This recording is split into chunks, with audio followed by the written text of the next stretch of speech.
Hello and welcome everyone to the National Patient and Family Engagement Learning and Action Network Patient Summit. This summit is a collaborative effort between the Centers for Medicare and Medicaid Services, the ESRD networks, and the ESRD National Coordinating Center, NPFE-LAN members. The NPFE-LAN is made up of more than 80 patients, family members, and care partners.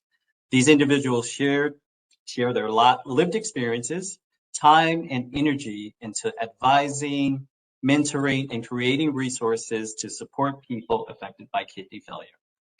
My hope for all of you in attendance is to walk away with ideas, strategies, or answers to questions that will allow you to improve your quality of life. We're going to kick off today's summit with Anita Montero. Ms. Montero is the Director of the Quality Improvement and Innovation Group at CMS. She received her nursing degree from Christian Medical College. She went on to receive 3 master's degrees in psychology, healthcare administration, and business administration. Ms. Montero started her career with CMS as the program lead and policy lead in this ESRD Quality Incentive Program.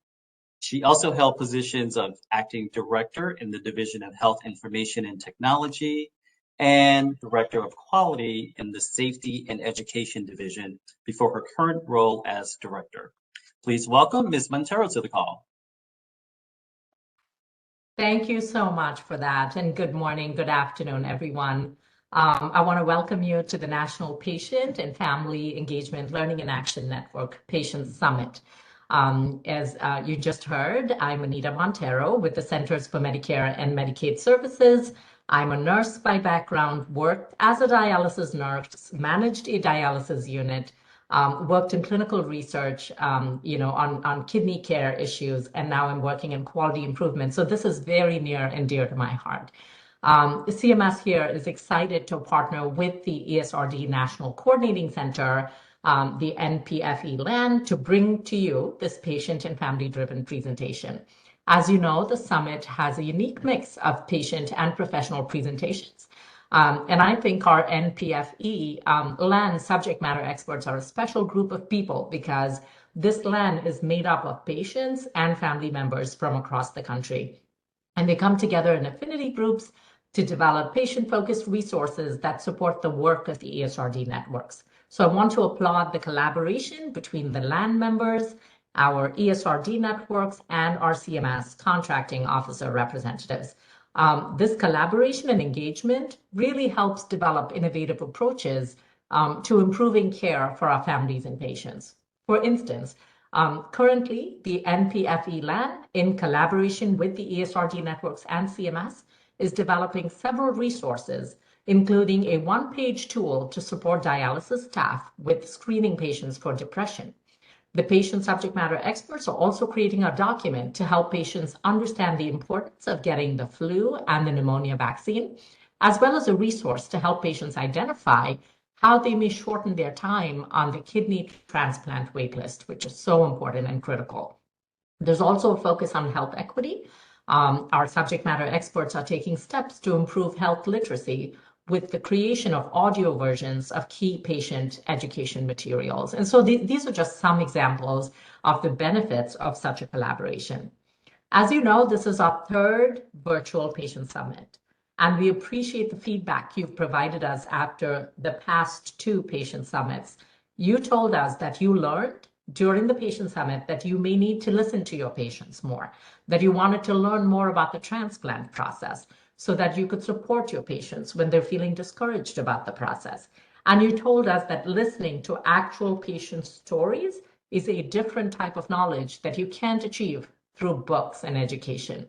So our goal over the next 2 days is to share stories of patients and families living with kidney failure who are also actively involved in their care in order to live their best quality of life. We want to showcase some of the best practices by our healthcare professionals who are changing lives. So for example, in our first session, The Road Home, we have 2 couples that will give a live demonstration of what it's like to receive treatment through home dialysis. They will give you a look at a home treatment setup how they store supplies, and they'll talk about the benefits of being in their own space as they treat.